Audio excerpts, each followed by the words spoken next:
I'm Lou Dobbs in New York, and you have been watching a press conference initially with the president and members of the Corona Task Force talking about what they are doing to protect Americans from the Corona outbreak, and which many are calling, including this broadcast, a pandemic because it now affects 111 countries and territories around the country.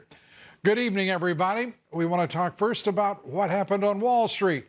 Hard hit by selling, and the stock market a free fall from the very open of trading in New York. The Dow Jones Industrials plunged 2,000 points, the largest one-day loss in history, and for the first time in 2 decades, trading was halted trying to break the sell-off. The circuit breakers slowed but didn't halt the dramatic decline. Wall Street hit from almost every direction today. The national left-wing media playing up fears of the coronavirus that has now infected at least 113,000 people, as I said, in 111 countries and territories around the world. We'll turn to the dimensions of the pandemic here at home later in the show. Selling this morning started on global markets when Vladimir Putin refused to go along with Saudi Arabia and OPEC plans to cut prices and push up production. The Saudis slashing prices after Russia refused to boost their oil production. The result, oil prices suffering the worst collapse since 1991. And for the day, the Dow, the Nasdaq, and S&P dropping more than 7%. Look at those numbers. The losses amounting to $2.5 trillion in lost market cap. We'll have much more on today's market carnage and what to expect in the days ahead. The worsening outlook for the coronavirus pandemic also driving investor fears. Another cruise ship drawing national attention to the outbreak, a cruise ship carrying 3,500 people, docking in Oakland today after spending the past 5 days offshore. 21 people aboard the ship tested positive for the coronavirus. After they're removed from the ship, all passengers will face a 14-day quarantine at least. And in this nation, to put it in perspective, there have been a total of 607 cases of the Wuhan virus. They've been confirmed, and 22 people have been killed. Those numbers pale in comparison to the number of flu cases over this flu season. And to put all of this into context, the relative scale of the coronavirus and the flu in this country, consider these numbers. Since October in the United States alone, the Centers for Disease Control reports there have been at least 34 million cases of the flu. 350,000 people, at least, have been hospitalized. And these are estimates, I should remind you, these are some of the widest ranges of estimates you will see in anything, but particularly in public health. At least 20,000 Americans have been killed by the flu. At most, it has killed 52,000 Americans over this flu season, going back to October. Obviously, wide ranges, but sobering estimates by the CDC. Well, the coronavirus making an impact on Capitol Hill as well tonight. 5 lawmakers deciding to self-quarantine themselves after they came into contact with someone who had the coronavirus. 4 of them are Republicans who had contact with a man at last weekend's CPAC event in Maryland, that is 10 days ago. Congressman Doug Collins is one of those lawmakers, and he joins us tonight by telephone. Congressman, good of you to take time, and I'm going to begin by asking, how do you feel? Lou, thank you for having me. We feel great. We really we're asymptomatic. We don't have any symptoms. We've been going hard, as you well know, for the last 10 days ever since the CPAC conference itself. And but after an abundance of caution, after finding out today that we had come in contact, we did not find out till almost 1 o'clock this afternoon that we had been one of those people. We just decided to say we need to take our precautions just so that everyone would know that when you follow the precautions, you do what's right. that we can control this. And it also goes to show that just by simply being, having some contact, minimal contact with someone, you don't automatically get the virus. So we feel good, and thanks for asking. We're good to be on the show tonight with you.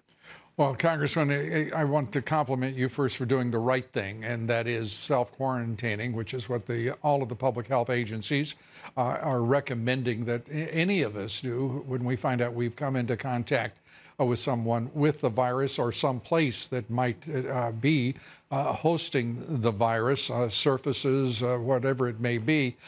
Your thoughts on, and I want to put up the others who have self-quarantined, if I may, Congressmen and Senators.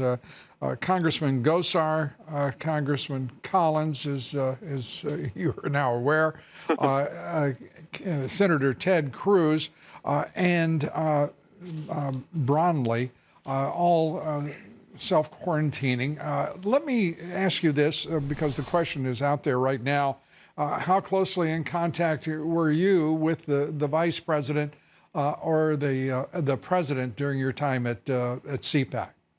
We wasn't at all during CPAC at all with either one of those. Now, we have had contact last week. Of course, it was a regular work week, and we worked with the president on FISA, which you and I have talked about. Right. And, of course, he came down to the CDC. But I think it needs to be also confirmed is the fact that I am not symptomatic. I don't have any symptoms of flu, and I'm also past the normal incubation period, which it would have shown up. So we wish we would have, found out sooner. If we had found out sooner, we'd, of course, self-quarantined quicker. But I think this just also goes to show that what the president and the vice president have said to calm our markets, to calm our folks, is that this is something to be taken seriously, as we've always said, and I've always said, is to just do the basics and make sure that you're taking care of yourself, and we will get through this. So I think, as we look forward, this is the example we wanted to show, and just to remind people, and I know you've done a great job of this, of just doing the basics, like your mom used to tell you, wash your hands, avoid people that are sick, and if you're not feeling well, go to the doctor and go forward with that. And the doctors that I've talked with, the house physician and others today, say that I didn't even need to be tested because I'm not showing any symptoms. They'll keep watching, and we'll go from there. Well, and we need to keep this in context, as we have done off the top of the show and have done repeatedly throughout our coverage of this outbreak.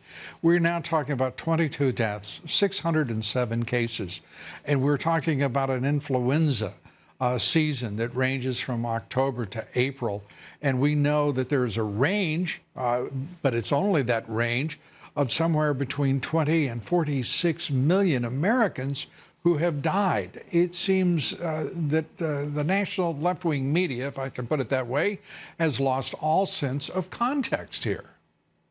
Well, and I think that's what we're saying. That's why I'm wanting to do what we did. That's why we're talking to you tonight. I mean, I've got a lot of things I'd like to be doing, being in D.C., working with FISA, doing the other stuff here in Georgia from Senate. But we're making sure that people know that if they do the precautions, even in the normal flu season, these are things that will work for all of these attributable and communicable type viruses, so that it's just a heightened reminder to do the basics, make the disinfectant, do the cleaning, and just do personal hygiene that is respectful for everyone during this time of the year. And I think when we do that, it calms the markets. It lets people know that we will, although it may continue to rise and there will be more cases, it says that we will get through this, and our folks and our economy are strong. And I think that's what the president and the vice president and his task force have done today.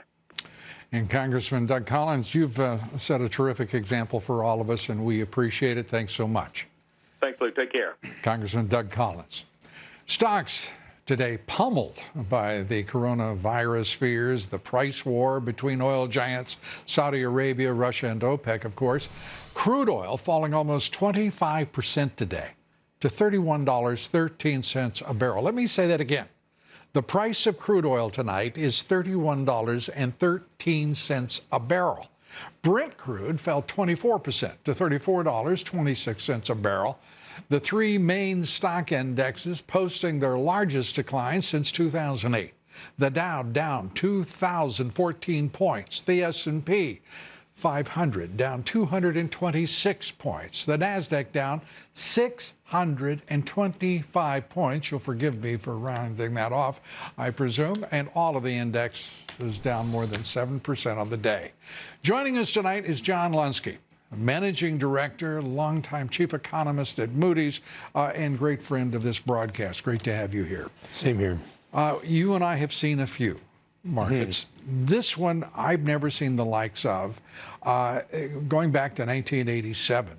This is something special, something unique, and something unprecedented about it.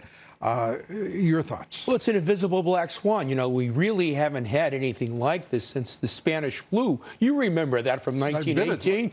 I remember that vividly.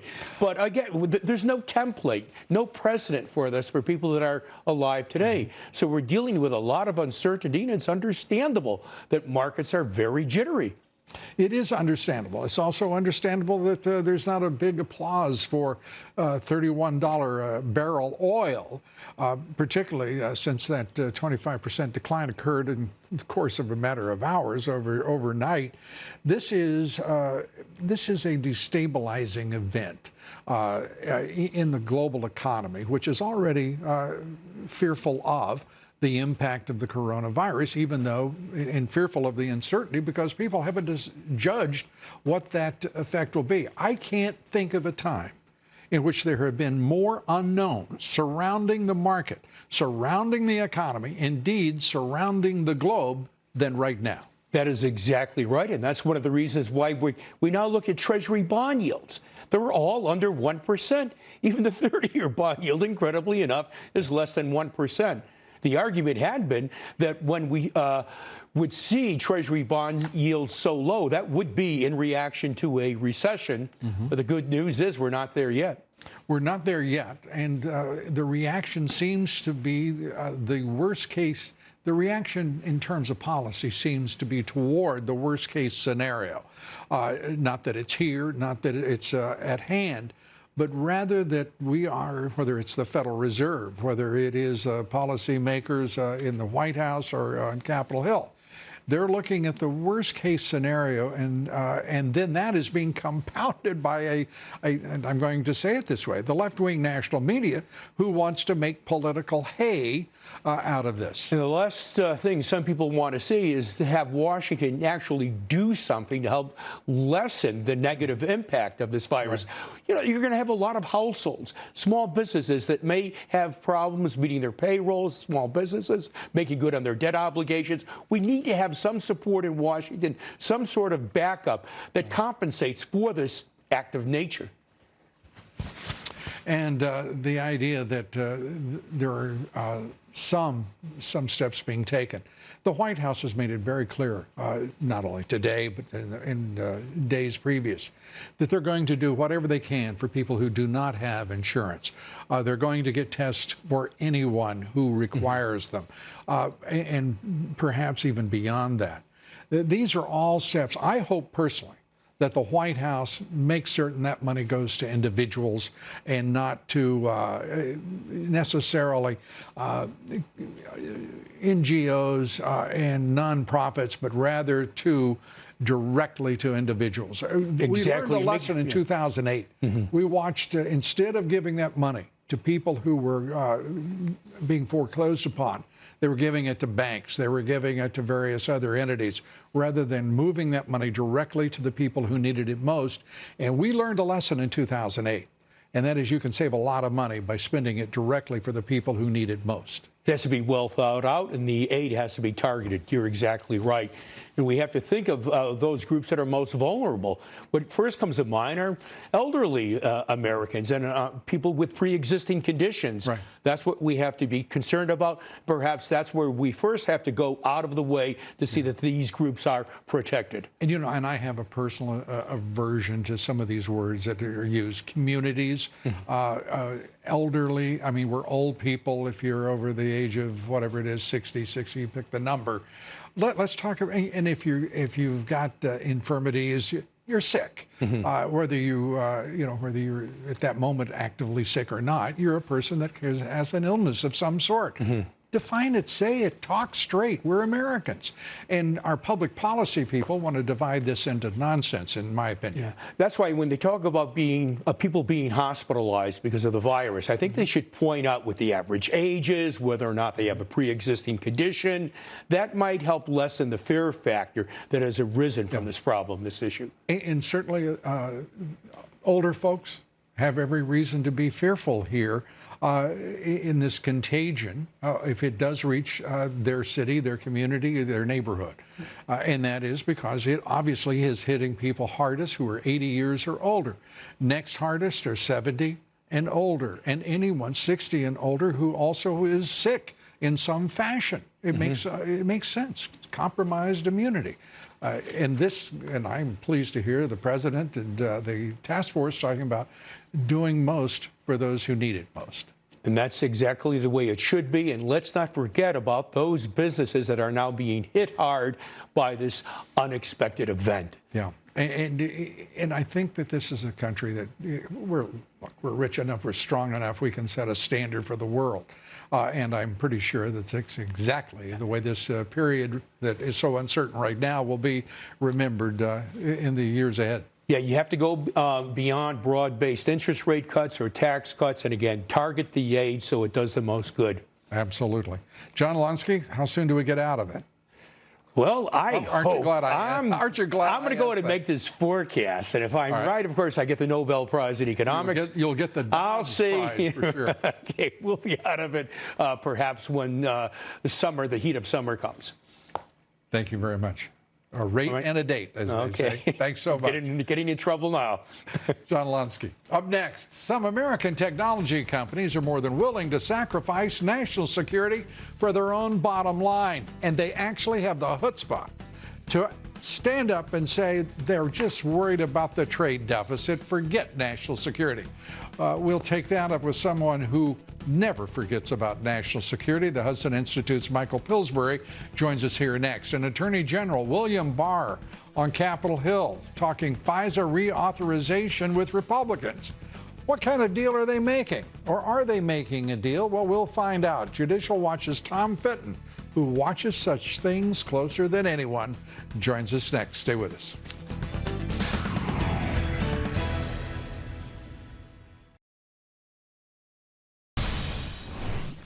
Breaking news tonight, Attorney General William Barr meeting with House Republicans to talk about a plan to reauthorize provisions of the FISA program set to expire at the end of the week.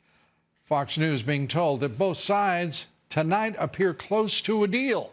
Republicans saying there are several items being pushed in any reauthorization package. And by the way, the president has said he does not want reauthorization without reform first of the FISA legislation and operations. They include making the Department of Justice show their work in order to justify any FISA investigation, penalties for any who politically abuse the FISA process, and the production of a transcript of a secret FISA court proceeding, any and all of them. We will be watching this and taking it up tonight with Tom Fitton. Be sure to vote in our poll tonight. The question is straightforward. Should FISA absolutely be reformed before any reauthorization is considered? Please cast your vote on Twitter at Lou Dobbs. And joining us tonight is Tom Fitton, the president of Judicial Watch, and he is, as always, watching this closely as he does almost everything that takes place in the swamp. This has a certain smell to it, Tom, to me at least. Your thoughts? Well, Congress is being asked to reform FISA, and we still don't know the scope of the criminality behind those who abused the process to target Carter Page, Donald Trump, and Lord knows who else. It's just incredible to me. Look, the requirement of transcripts for FISA hearings, you know, we asked for the transcripts of the FISA hearings for the 4 warrant applications targeting the candidate for president and then president of the United States. The court didn't bother to hold hearings. This is a scam that we're being sold here, that we need FISA to protect our national security. The president has inherent authority to conduct surveillance related to foreign intelligence operations. He doesn't need FISA. What we do need is to put people in jail who violated the law, and to make promises to put people in the future in jail who might violate the law in the future. It's just absurd. Absurd, and it is also disappointing. And that's the word I'll use, frustrating, because Attorney General Barr, we are told repeatedly from friends, close associates, that he is the man for the job and that we can trust him. What we are in effect being asked to do in this instance, and our Republican and Democratic legislators in Washington, we're being asked to trust Mr. Barr to do what's right, to take care of all of those breaches and abuses of trust by federal officials, namely those in the Department of Justice and the FBI and our intelligence agencies, in some cases the chiefs of those agencies, and just not worry our pretty little heads about the details. Yeah, you know, the concern about FISA supposedly is it's, you know, the opportunities for abuse, and they're not policing the abuse that's already taken place. So this is just a lot of noise about nothing. The reform isn't going to fix it. As I said, we don't need FISA. We didn't have FISA to the left passed it to try to restrain the president back in the 70s. It's like the War Powers Act. It's a sort of an unconstitutional imposition on the president's powers. But the whole point is, what do you do if the law is broken, if there's an abuse of power? Nothing's being done. And I'm not hearing anything for reform that's going to reassure me that, A, there's going to be accountability for what went on, or certainly if there's no accountability for what went on in the past, why do we expect it's going to change in the future? Now, it's an important question to ask, particularly of Kevin McCarthy, the minority leader in the House. It is, of course, of particular interest to the Speaker of the House, Nancy Pelosi, who's made it very clear who her friends are in high places in the Department of Justice and the FBI. The Democrats seem to have more friends than the Republicans, I'll put it that way, in the permanent bureaucracy and the deep state. I don't know why any Republican would accept this nonsense whatsoever. Not a single reason. Let me turn very quickly to the Hillary Clinton Judicial Watch deposition. Where do you stand with it? The time is running out. Yes, the court ruled she has to be deposed on the email case within 75 days, and that runs on May 16th. We don't expect her to appeal it, and we hope to set a deposition date soon. What's interesting in that ruling, Lou, is the court excoriated this Justice Department and this State Department for trying to pretend there were no more questions to ask. And on top of that, we had the Fifth Amendment also being asserted, at least indirectly. One of the lawyers for one of Hillary Clinton's email vendors, he said his client's going to assert the Fifth Amendment again. So the judge says, well, we're not going to go through that.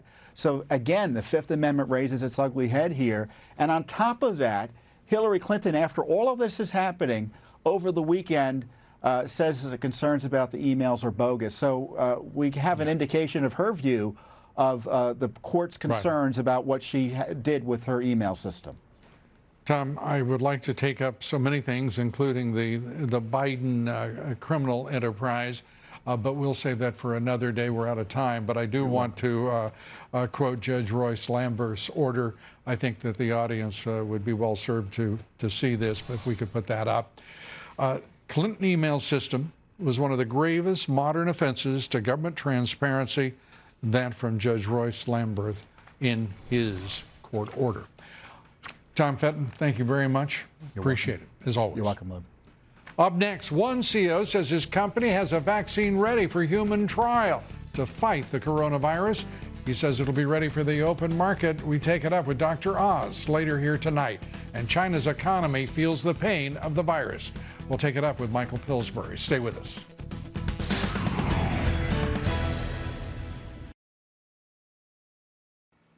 Joining us tonight, Dr. Michael Pillsbury, Director of the Center for Chinese Strategy at the Hudson Institute, author of The 100-Year Marathon, and it is great to have you with us, Mike. Let's start with a report from the Wall Street Journal today. If we could put this up, and it's a stunning report. Exports by the Chinese from January and February versus a year ago, exports down 17%. Is that, in your judgment, a direct impact to the from the coronavirus outbreak in China? Yes, Lou, I don't know what else it could be. It fits with their reports of all their large factories in central China being shut down. They've been debating whether to reopen these large factories or not. They want to reopen the ones that are far away from Wuhan, but the ones in the central area are still largely closed. And are you suspicious of the numbers we're seeing? That is a fairly stable rate of cases a stable rate of deaths, and actually a very impressive recovery rate. Are we looking at something that is less than transparent? Well, as you know, the United States built the system that's producing these statistics. Our own CDC went over in the 1980s and constructed their system. So it would be pretty risky and pretty elaborate fraud on their part to try to fake these numbers. My hunch is that what they're really afraid of, what they tell me by phone, I have not been over there recently, what they tell me they're most afraid of, Lou, is if they prematurely open up factories, put everybody back to work in the social distancing and the quarantines, there could be relapses. They could have either people who had it have it again, or people being exposed for the first time drive the numbers back up to where they were last month. That's what seems to be the greatest worry for the Chinese. They wanted President Trump to come over and visit them, but they postponed that, I think. Yes, well, someone would, I would believe. Yes. The other thought I had as you were explaining their rationalization, that sometimes rationalization is obfuscation itself. Yes. So that is also something we might consider as well. Let's turn to right now.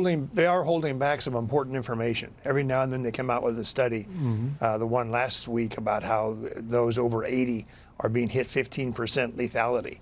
So they're dribbling out this information to us, and they're trying to make a point to the world that they're still in charge of the virus. They know the most about it. Well, if they, I think then we should probably call it the Wuhan virus so that they get full credit for their contribution to global public health, which, by the way, we do refer to it as Wuhan virus on this broadcast quite often. Now, why do you think we're seeing such reluctance on the part of the World Health Organization to call this a pandemic? Why was there such an extraordinary haste to call it COVID-19 rather than the Wuhan virus? Was this an accommodation of the Chinese? It's part of a much larger problem that the United Nations specialized agencies are now largely under the control or the heavy influence of the Chinese. We've neglected these UN specialized agencies.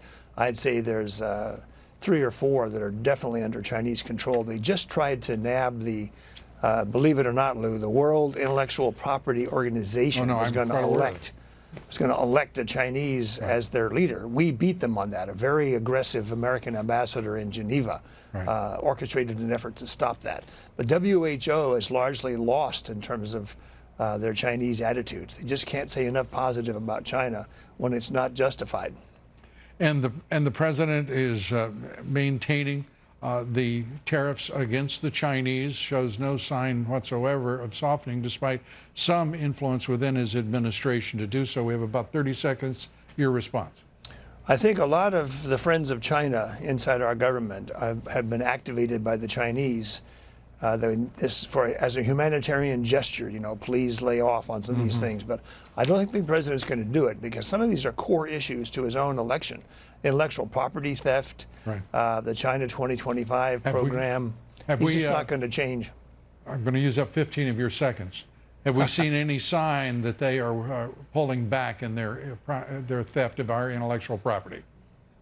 No, I don't think so. We're waiting for a company to file a case, Lou, and use the system that's been set up. Dr. Michael Pillsbury, as always, great to have you here. Thanks, Lou. We'll be right back.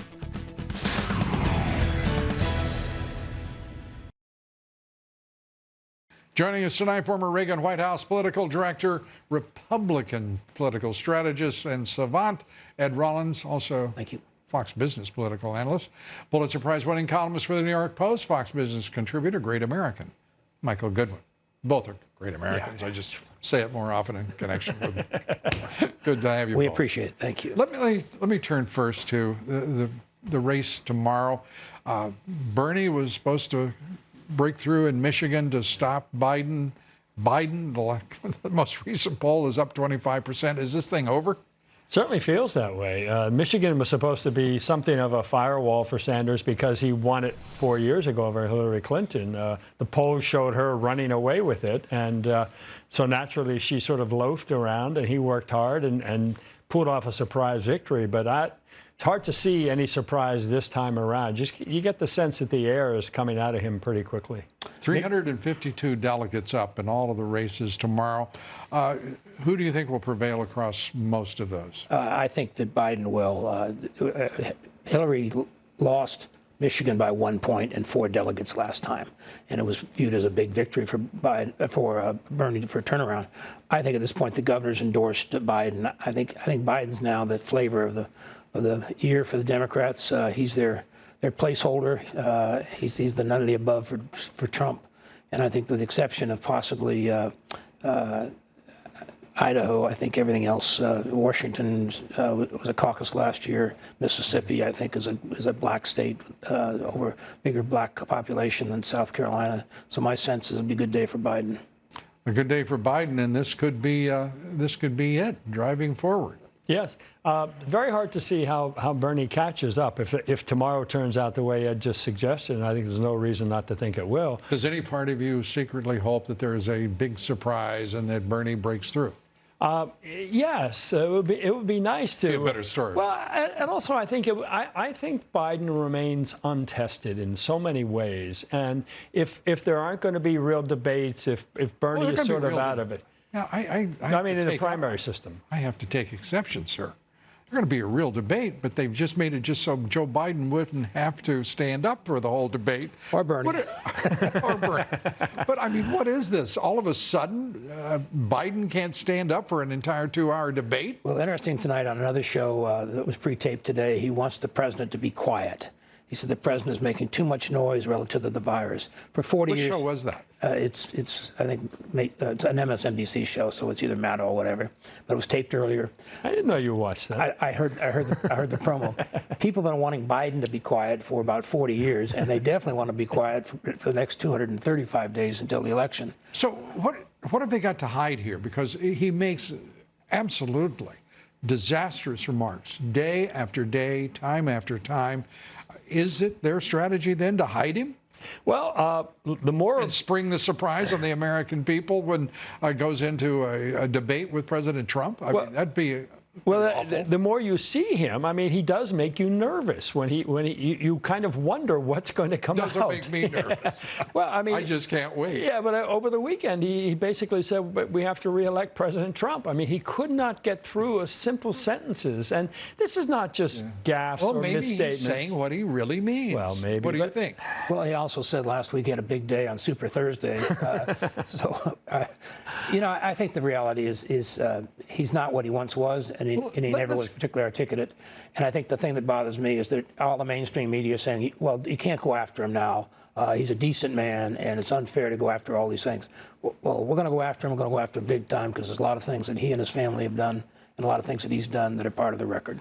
Oh, one of the most atrocious things he's done is pretend to be all right. His family is pretend. No, I'm serious. Yeah, I agree. This is a man who is not well. His time is obviously past, and no one wants to say those words. I mean, is this? And I have to ask: is this a stratagem to move him forward? And when in the months ahead, it becomes too much for even the Democrats to take, and they pivot to a chosen one in the background. Yes, and I think if they end up doing that, Hillary Clinton would be one of those who would be an option, because you think of all the others who have dropped out this year. All of them were rejected. They have no real backup plan at this point, and I don't see how. Do you think it might well be their thinking? Well, I think it wouldn't be their first choice. I think they'd like to see Biden do it, but I agree with you. You cannot imagine him being president this way. He's not going to get better 6 months from now, a year from now, 2 years from now. What kind of president would he be? I think the speaker is rattling her rosary beads on a regular basis to make sure there's divine intervention that gets him through this process. An ecclesiastical analysis from our resident savant, and we are impressed. Ed Rollins, Michael Goodwin, thank you both so much. Appreciate it. Up next, one company says they have a vaccine ready for the coronavirus. One small change might accelerate their production. We'll take that up and more right after this quick break. Dr. Oz on the other side. Stay with us.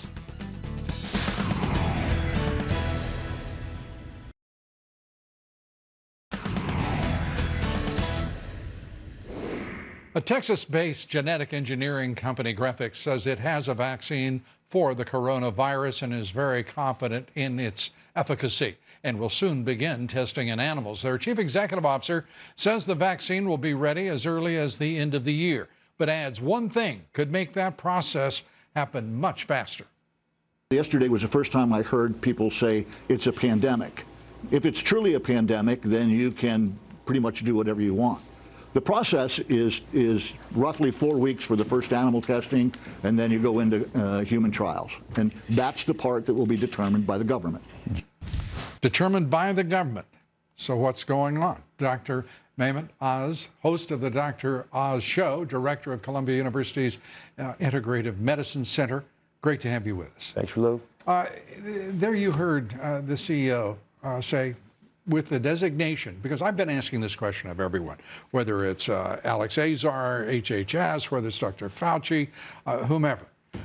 Why not make it a pandemic? Because it is a pandemic by any other definition than that of the World Health Organization. I think it got caught up in the internal nomenclature battles within the WHO. And why it hasn't happened, colleagues of mine have been arguing the same thing you've been saying. I don't know if it makes that much of a difference anymore. I'm not concerned about an epidemic or a pandemic. I'm concerned about an endemic virus, which means the virus is always with us. Right? SARS was all over the place, scared us, but it disappeared by itself. There was no vaccine made. It literally died out. It burned out. MERS, these tend to die out because they're too virulent. Right. This virus, and it is a mutated virus. It's not man-made. That I'm pretty confident of based just on the studies that I've seen. But this thing somehow came about where it had just the right amount of virulence. So it doesn't kill you because viruses that kill you kill themselves. Right. But it's incredibly contagious. So we got to get out with these vaccines. I think the U.S. government is already pushing as hard as they can. But the real worry is that we'll rush a vaccine out, give it to a few 100 million people, and run into consequences we never anticipated. And that would put, well, you could affect, for example, the fetus in a pregnant woman, and that's a population that's at risk. You could hasten the death in some people with chronic illnesses. They're the ones that are at risk.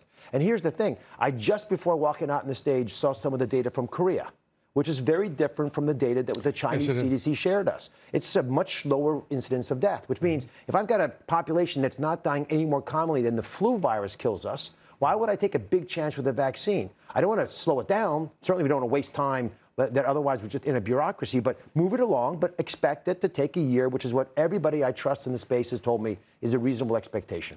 A reasonable expectation, Dr. Fauci saying very clearly, Dr. Anthony Fauci of NIH, head of the infectious diseases program, saying that he expects a year to a year and a half, even though we hear others saying that they have a ready-to-go vaccine.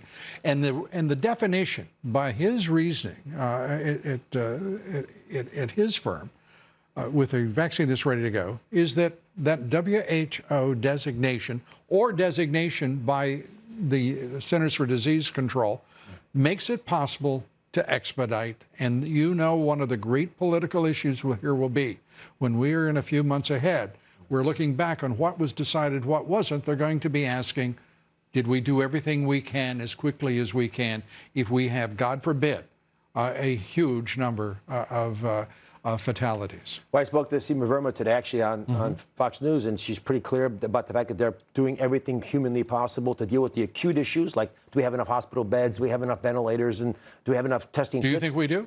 No, we don't have enough of any of those things yet. I mean, they're not dealing with the problem if they're not solving the problem. They haven't solved they're aware of a problem. They're aware That's of a quite problem. a difference. And it's been about 50 days since the first case, so people are starting to get a bit agitated. But long term, you want to make sure the vaccine you put out there is effective, or you really undermine the confidence of the public. Yes. Here's my argument. Surely. We're telling people not to panic. It's really hard not to panic. It's difficult to... Nike doesn't say just don't do it. They say just do it. So our arguments ought to be, we're a can-do population. Americans go out there, we mobilize, we get things done. Give us our marching orders. Let's do what we can do for ourselves. There's one sheet that I noticed is on your desk. Right. We're putting it out on all of my social sites. You should put it out if you don't mind. It's a one-sheet primer on the simple things to do. Let me interrupt you. Please. This sheet that Dr. Oz is referring to is up on at Lou Dobbs on Twitter and available to you, and it'll be on Instagram and everything and Facebook. So do those things while the American public is doing what they can to become a firewall for the virus. including social distancing, the U.S. government has an obligation back, which is to deal with the things I mentioned, plus making sure this vaccine gets out. And there are a bunch of companies developing vaccines. I know of a few that have gotten enough promising data they're going to move into animal trials. Let's get these guys going. I don't think a nomenclature designation is going to be a game changer here. That's just a matter of the U.S. government. But we're going to have to solve that issue, because that issue is now very much alive for the first time. And it's the only thing that explains to me rationally and effectively why there would be such an institutional reticence to use the designation for what is obviously, this is not a game. This is, this is not a place for PC nonsense. A pandemic is what this is, and I think you agree with me. Yes, it's spread to more than 2 countries. It is that. In line with you're talking about, we're dealing with adults here, and we don't need to be worrying about them panicking. I say it a different way. America is not a nation of buttercups and daffodils. Right. We are used to being treated with respect as citizens and adults, and we expect our government to do the same. Your thoughts as we look at this now with the cruise ships? We're now, Dr. Fauci has said, no cruises in the cruise thing right now. Your thoughts about what people, particularly in the 60 to 80 age group, should be worried about? Well, the age is important, but whether you have a chronic illness is even more important. So if you've got cardiovascular disease, lung issues, asthma, diabetes, that population should social distance, which means don't go in the subway and rush hour if you don't have to. Don't go to big ball games. I would avoid major trips. But I don't want the rest of the U.S. population shutting down. I don't want them panicked about what they may have heard. All right. Dr. Oz, great to have you with us. Thanks so much. And as I said, on Twitter, @BlowDobbs. Stay with us. We're coming right back.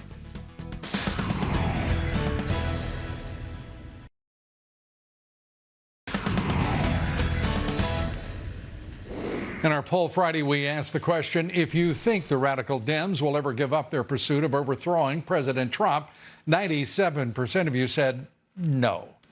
I couldn't agree more. That's it for us tonight. Dr. Mark Rupp, Colonel Doug McGregor among our guests here tomorrow. We hope you'll join us. Follow me on Twitter @LouDobbs. Good night from New York.